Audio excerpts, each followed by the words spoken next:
¿Me estás rodando las dos cámaras? Sí. Vale. Vale. Vamos a hacer una claqueta para sincronizarlo, ¿vale? Sí, sí. Entrevista a Guille, toma 1.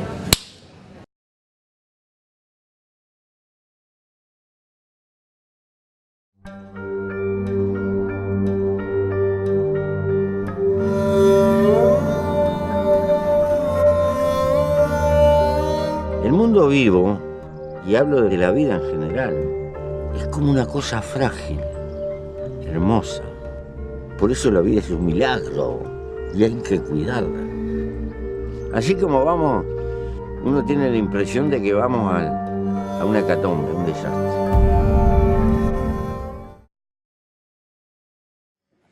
Vale. Bueno, Guille, lo primero de todo, enhorabuena por el Goya. Muchas gracias. Y pregunta obligada, ¿cómo es subir ahí a recoger un Goya? ¿Cómo es subir allí?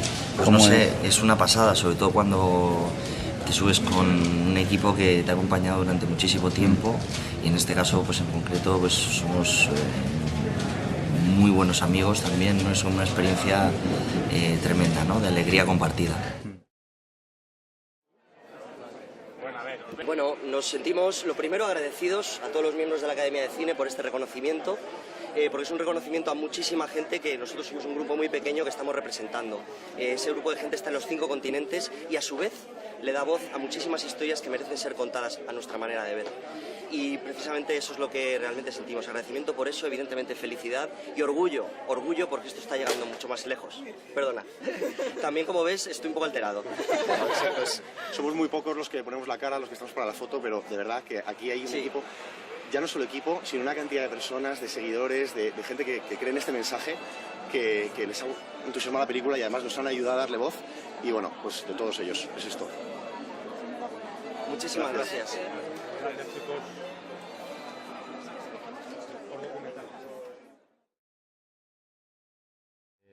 Para los que aún no han tenido la suerte de verla, ¿cómo escribirías Frágil Equilibrio? ¿Qué cuentas?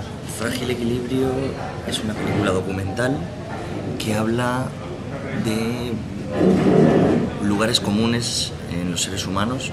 Habla de una película sobre la vida, es una película sobre la muerte, una película sobre el amor, sobre la identidad, la felicidad, la libertad.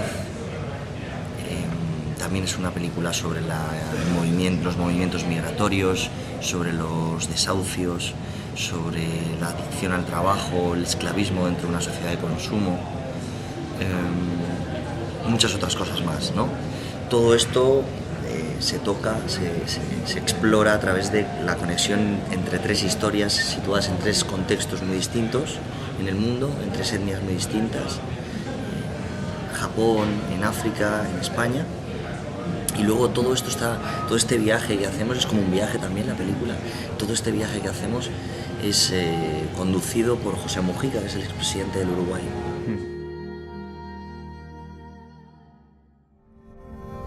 Quand un peau blanc va en Afrique chez nous, on ouvre les bras, on l'accueille. Mais moi j'ai l'impression qu'en Europe, quand un Africain va en Europe, ça les plaît pas. Ça, voilà pourquoi ils ont créé des machines à tuer au Maroc ici. Tout ça là, ce n'est plus barrière, c'est devenu quoi? C'est pas une guerre.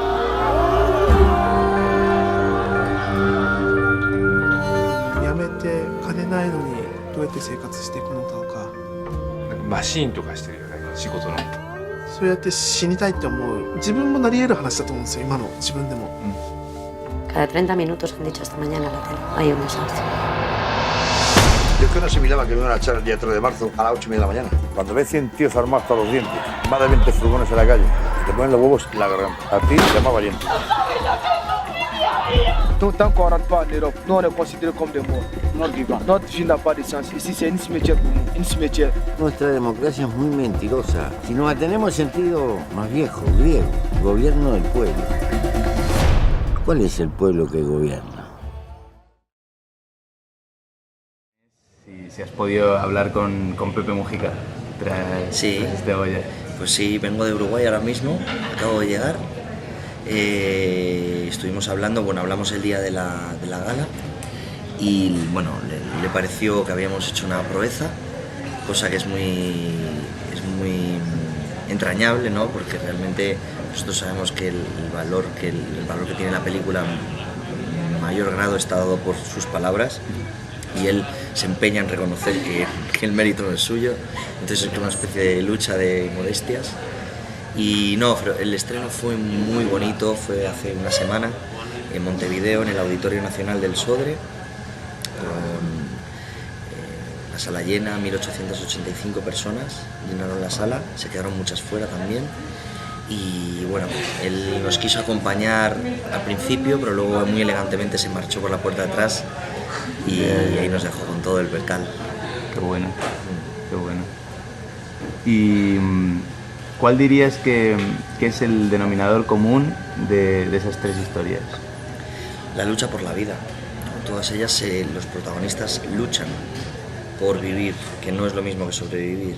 Entonces, luchan por encontrarse a sí mismos. En todas ellas hay un sistema que amenaza esas vidas. Es un sistema determinado por el capitalismo. Y en todas ellas hay una puerta a la esperanza, ¿no? Una puerta abierta a la luz, porque son historias sumidas en la oscuridad. Los únicos derrotados definitivamente que hay en el mundo son los que bajan los brazos. Aquellos que se equivocan y vuelven a levantarse están vivos. お金持ってて何でも買えるじゃん。でもまあ時間を変えてないよね。 Y el hombre puede llegar a claves superiores, pero eso necesita una humanidad. Es como un reto por delante. ¿Podremos?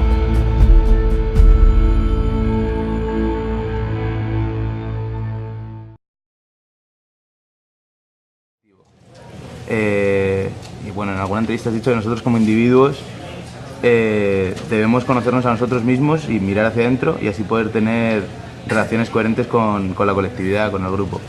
Pero, y esto se aprecia en la película, esto se pone en crisis, y aquí es donde entra la arquitectura, cuando la escala se distorsiona totalmente y vivimos en ciudades infinitas, en megalópolis, bueno, en algún momento también le llamáis esa Torre de Babel, donde la idea de lo colectivo se abstrae y el individuo llega a sentirse solo en todo ese universo de la gran ciudad. Entonces, desde tu punto de vista de director, ¿qué papel crees que debería cumplir la arquitectura de ahora en adelante? Ahora que ya más de la mitad de la población de la Tierra vive en ciudades y esto ya es una tendencia que va a más. Bueno, creo que los arquitectos tienen un papel muy importante en todo esto, en lo que construyen, ¿no? Porque evidentemente muchas veces están al servicio de un sistema, están al servicio de una clase dirigente que no entiende de estas cosas. Entonces, cómo derivar todas esas energías y cómo derivar todas esas tensiones socioeconómicas hacia un lugar, ¿no? Luego también evidentemente cómo hacer que el ser humano se desarrolle y crezca en espacios urbanos sin tener esa sensación de pérdida de identidad, ¿no? El cómo exactamente, me gustaría preguntártelo a ti, ¿tú cómo lo ves? Pues creo que creo que la vía más no fácil, pero la más eficaz es en colectivos reducidos.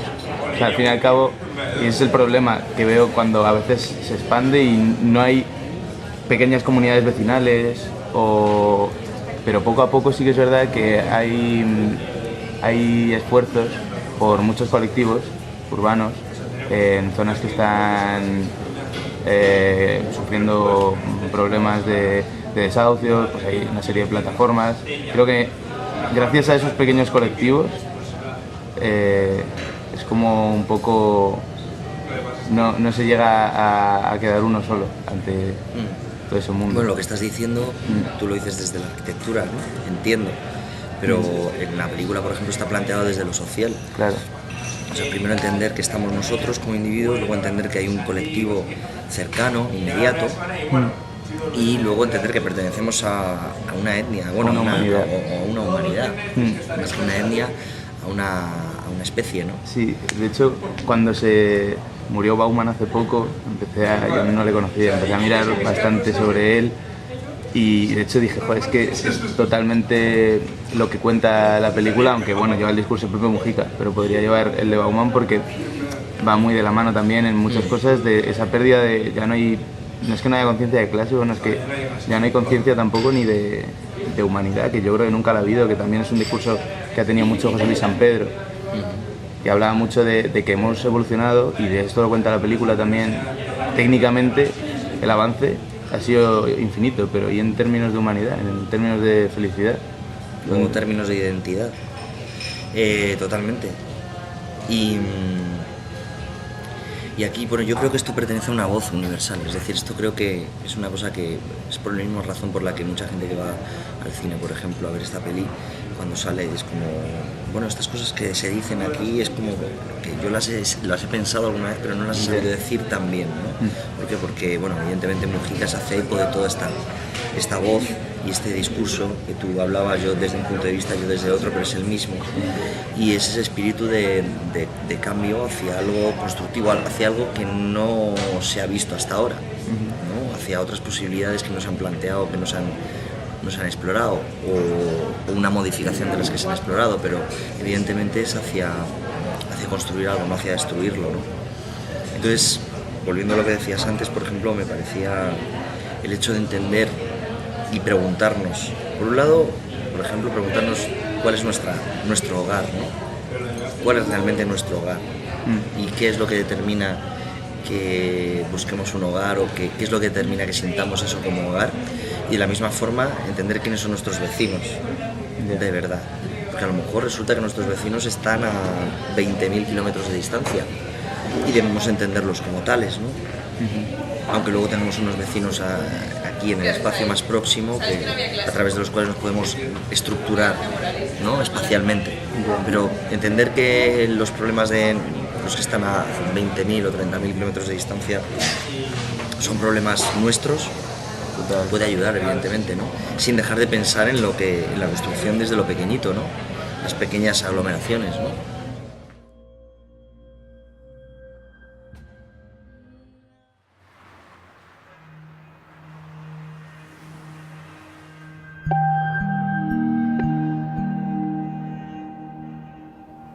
Altruismo es doy porque doy. Solidaridad es hoy por ti, mañana por mí.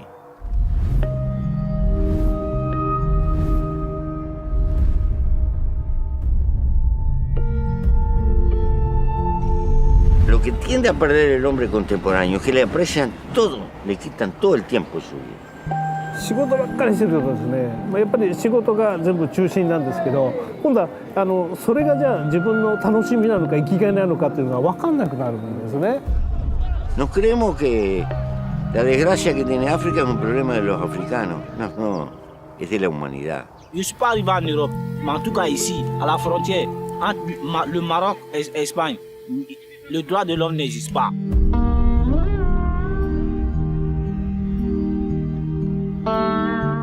La solidaridad ha construido monumentos civilizatorios,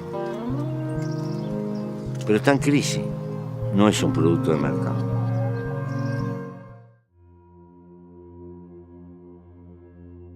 Te quería preguntar también, saliendo ahora un poco ya de este tema, ¿cómo se origina una película, un documental que llega a conseguir el Goya, que obviamente no es el objetivo, pero obviamente, joder, es una meta, es un logro impresionante. Siendo tu primera película, ¿cómo se origina todo esto?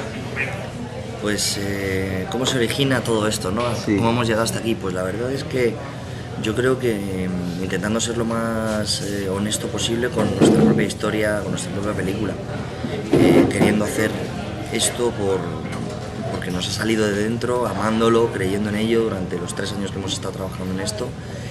Y bueno, lo demás va surgiendo poco a poco, ¿no? Porque una vez que yo creo que cuando ha habido un esfuerzo tan grande, además por toda la gente que ha participado, todos con un discurso claro, con una voz sólida también de fondo y con un discurso bastante trabajado, creo que conecta, simplemente es eso, que conecta con la gente. Y luego, bueno, evidentemente, pues todos estos reconocimientos y premios son como un empujón más, ¿no? pero sin ellos realmente seguiríamos creyendo también en la película muy firmemente, ¿no? Pues es que esto, claro, siendo además un primer largometraje como director, pues es una maravilla, yo estoy muy agradecido. Qué bueno. ¿Cómo te ha cambiado a ti toda esta experiencia? ¿Cómo me ha cambiado a mí? Pues por un lado me ha dado mucha fuerza, me ha hecho creer mucho en todo lo que estamos haciendo, a nivel de, ya te digo, a nivel de trabajo, ¿no? Todo el esfuerzo que hemos proyectado en esto se ha visto recompensado.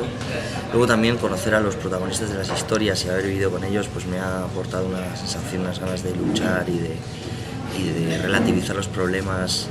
Y luego evidentemente lo que he aprendido aquel día cuando estuve charlando con José Mujica, y luego todo el proceso de montaje, cómo he ido reelaborando su discurso y viéndolo con más profundidad, ¿no? Entonces eso me aporta algo que me aporta cosas que yo creo que llevaré conmigo siempre y intentaré ser lo más consecuente posible con todas ellas.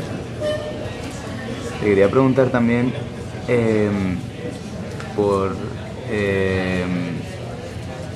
remontándonos unos años atrás, tú empezaste estudiando arquitectura en esta escuela, y ¿qué crees, si es que marcó algo que te cambió en ese primer año en la escuela para acabar decidiéndote al final por dedicarte al mundo? Me marcó profundamente, o sea, existía ya como una tensión hacia las imágenes y el sonido, pero aquí, por ejemplo, fue la primera vez que trabajé, manipulé técnicamente esas imágenes y esos sonidos para hacer un trabajo para una de las asignaturas que teníamos en primero de carrera, que era DAI, dibujo, análisis e ideación. Y ahí, pues bueno,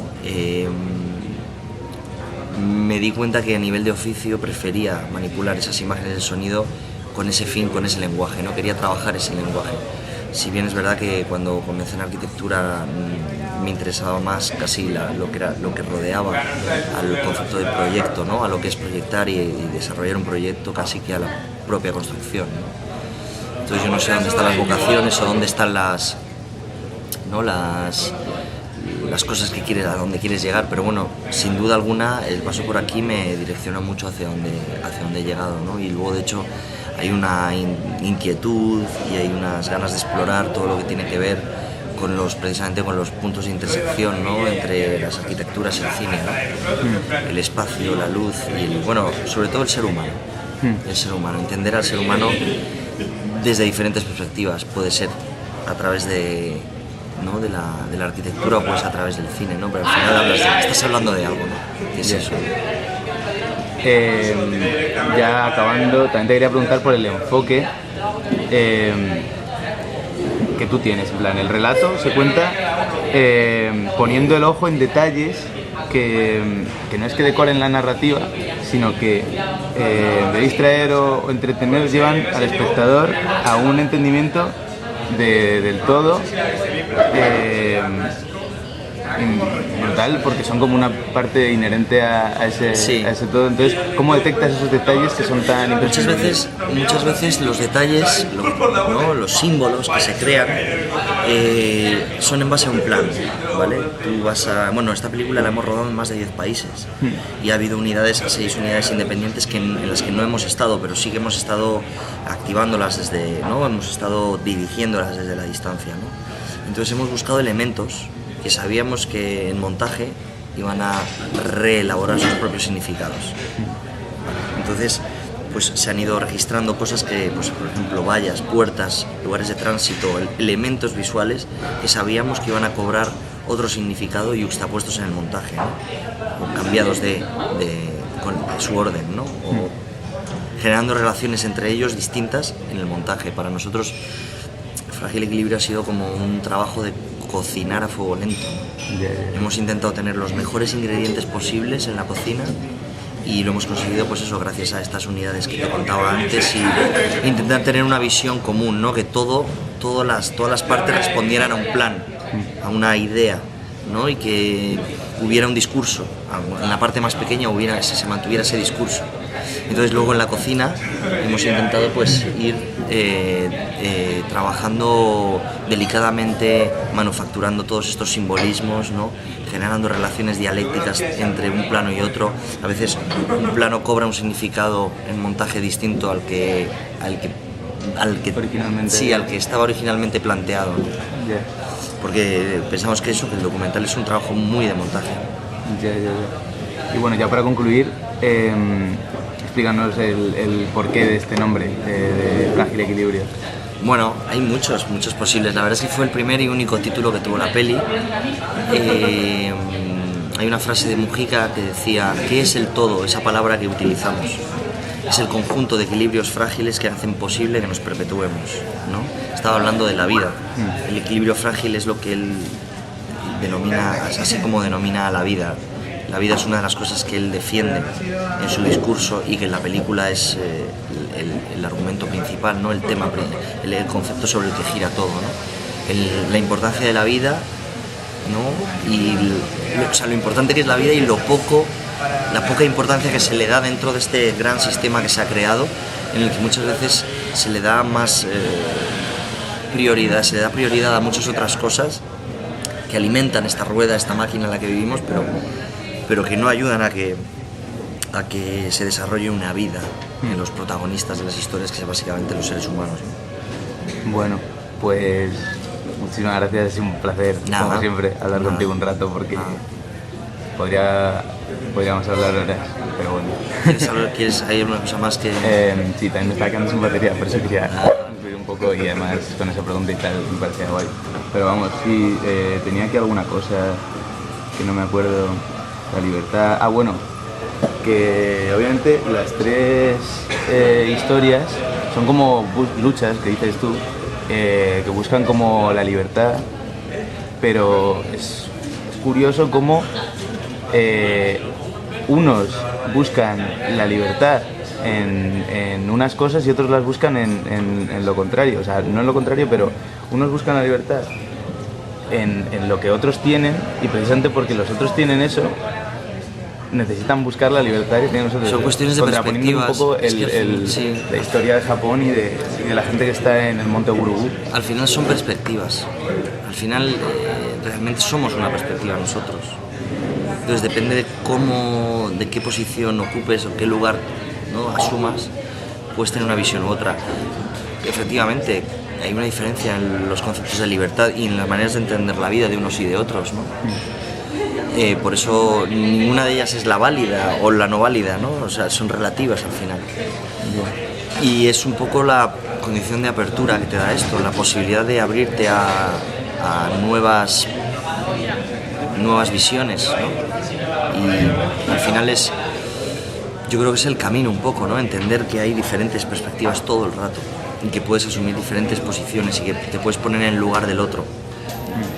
Y en este caso, bueno, en concreto lo del tema de la libertad, efectivamente, o sea, es un poco también ver el balance y ver esa desigualdad que hay en el mundo, que la desigualdad no se mide solo en recursos económicos, que también, la desigualdad se mide en maneras de entender la vida. Y cómo los africanos, por ejemplo, necesitan cubrir una serie de necesidades que para ellos eso es la libertad. Sin embargo, al otro lado del mundo, el sistema ha creado unas necesidades que los que tienen todo eso que tienen los africanos, incluso que les sobra, ¿no? Tienen otros vacíos que tienen que llenarlos, ¿no? Claro. Pero hablas de ponerse en el lugar del otro, hablas de cómo entender esas realidades y conectar con ellas. Y es curioso cómo conectamos con la historia de Japón, conectamos con la historia de África, y sin embargo como que la que a veces cuesta más conectar es con la realidad que tenemos en España, que es como un punto intermedio entre sí, porque no es un polo tan... porque la historia de España en Frágil Equilibrio no es un polo tan radical, ¿no? ¿Quieres decir, a lo mejor? Porque quizá hay parte de esas necesidades básicas, pero no son completas. También hay parte de ese sentimiento de colectivo y de una vida que no sea totalmente material. pero como que falla algo y como que es más difícil de entender Es y un de camino, empatizar. es que es un camino intermedio. Si lo piensas, España se supone que es el primer mundo, pero hay situaciones tercermundistas aquí. Total. Entonces es un poco esa perspectiva cambiante, ¿no?, de la que hablábamos antes. Ahora estamos muy bien aquí, donde estamos, pero a lo mejor a 3 barrios más para allá están viviendo unas situaciones propias del tercer mundo, ¿no? Y es un poco lo que también queríamos hablar, ¿no? Esas contradicciones, ese sistema lleno de contradicciones. Un sistema que promete y garantiza un estado de libertad, ¿no?, y de bienestar, que es falso. Porque ese estado permite que te introduzcas en la rueda si cumples todos los deberes, ¿no?, como pagarte una hipoteca, adquirir tu propia vivienda, participar en todo este circo, pero luego en el momento en el que por algún motivo tú no puedes participar de todo esto, te da una patada y te echa de ese sistema, ¿no? Entonces no garantiza nada. Es un poco ambiguo, ¿no? Es como efectivamente es como el camino entre medias de los dos polos, ¿no?, que pueden ser África y Japón. Vale. Y bueno, ya quizá por hacer la última pregunta, porque me está llenando un poco la cafetería. Sí. ¿Cuál es qué punto de todo ese discurso de Mujica es el que a ti más te ha marcado, o qué frase o qué... Pues todo lo que habla de toda la parte más introspectiva de su discurso, lo que habla de mirar hacia adentro, ¿no? Como el mirar hacia adentro y hacia afuera, esa doble mirada, ¿no?, te ayuda a entender en dónde estás situado. Es como responde a esa pregunta, ¿no?, que nos hacemos muchas veces, o a esa respuesta que damos muchas veces, de que somos demasiado pequeños para cambiar el mundo, que el mundo es demasiado grande. Y Mujica aplica ahí una fórmula que es bastante, yo creo, bastante brillante, que es, bueno, vale, ok, no eres grande, entonces empieza por cambiar tu mundo. Claro. Y a lo mejor podemos llegar luego a hablar de lo otro, ¿no? Entonces empieza a cambiar tu mundo, es mirar hacia adentro también, ¿no? Mirarte con honestidad en el espejo y que haya una doble dirección, ¿no?, de esa mirada, ¿no?, que es tener opinión crítica, evidentemente, ¿no?, y saber en qué sitio estás, quién eres, ¿no?, te ayudará a entenderte con los demás también. Vale, pues muchísimas gracias. Nada, tampoco estoy muy lúcido ahora mismo. No, pero joder, es muy difícil. Y además es que ya es un poco complicado. Sí, ya empieza a ser caótico. Así que bueno, cerramos. Corta, ¿no? Sí. Corta. ¿Das una palma de ahora, no? Sí, claqueta final. Venga, dale.